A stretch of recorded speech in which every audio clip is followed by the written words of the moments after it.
Most people have no idea why they feel the way they do. They go through life with the energy of an 80-year-old person thinking this is the default way of living. No, it is not. Just like many of you, I used to have no idea what goes into what makes us feel awake.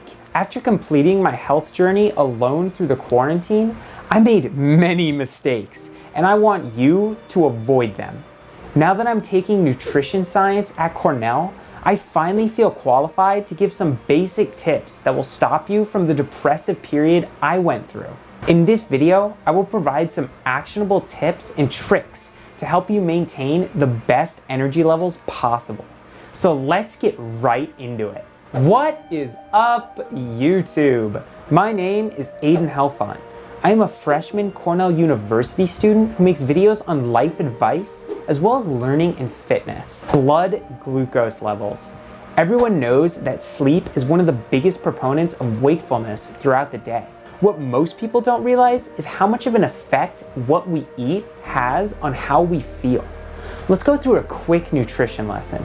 When we intake food of any sort, it travels through our esophagus, into the stomach, and finally into our small intestine. Here is where most of the nutrient digestion from our food occurs.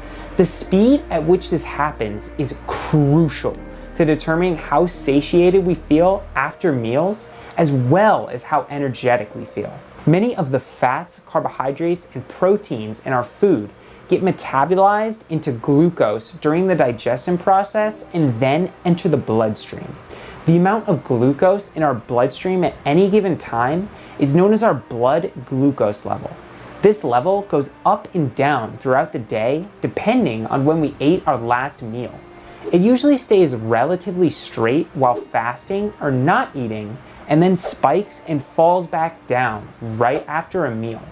The critical point is that if our food digests too quickly, we feel terrible.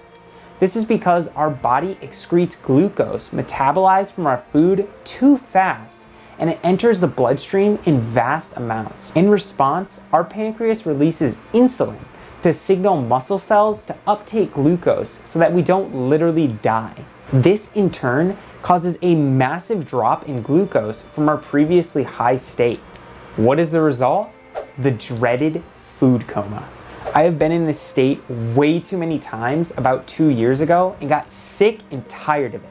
After every meal, it seemed like I was physically incapable of doing anything for the next hour or so. So how do we stop this from happening after every single one of our meals? The golden rule is that we need to slow down the digestion process. As long as we can prolong the period when glucose releases into the blood, we shouldn't feel dead after eating. Meal composition is critical to slowing down your digestion. Eating more fiber is a fantastic way to do this. Fiber is found in many fruits, nuts, and whole grains. It slows down digestion by literally making the food contents in our stomach more viscous and harder to metabolize.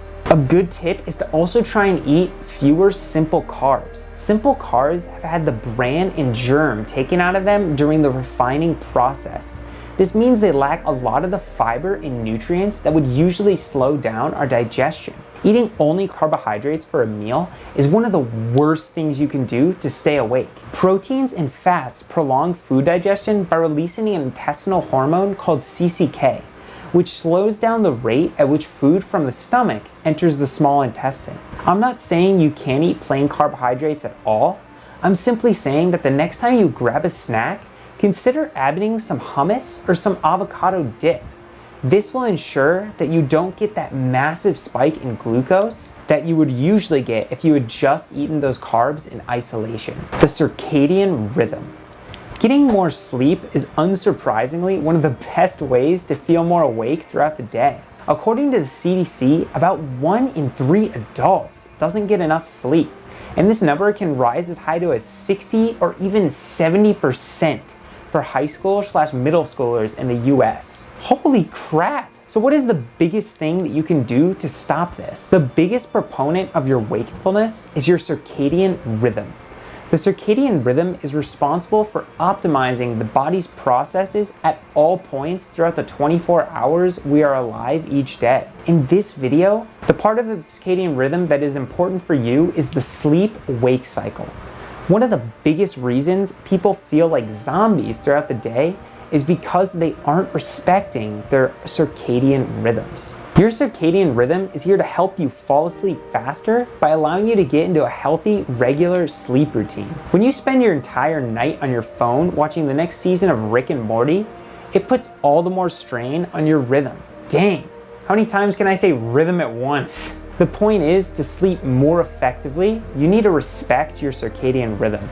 Your circadian rhythm can only do its job if you go to bed on a regular schedule most nights. This doesn't mean you have to go to bed super early if you can't fall asleep then. It means that you should aim to be in bed and asleep roughly around the same time every single night.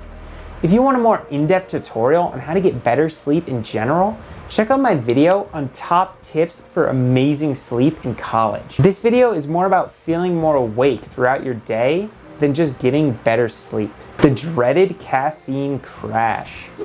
Caffeine is something that many people need to start their day. I am one of those people. The critical question is when you have your coffee or tea. This is essential to understand because of the way caffeine works on our bodies. Caffeine works by blocking the adenosine receptors in your body. Adenosine is a hormone that slowly builds up once you wake up to when you go to bed, making you feel sleepy in higher amounts. We have almost no adenosine in our bodies in the morning because it hasn't built up in any noticeable quantity yet.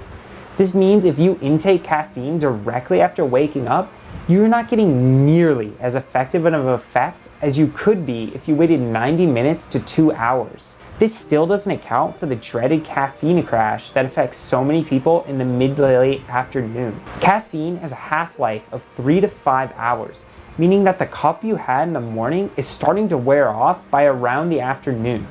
If you want to stop yourself from having your crash, it would be best to try and intake some more caffeine right around when this crash would be happening. As long as you keep this caffeine intake to this time frame and not within 8 hours of your bedtime, you will be using caffeine the way it's supposed to be. Start your wakefulness journey now.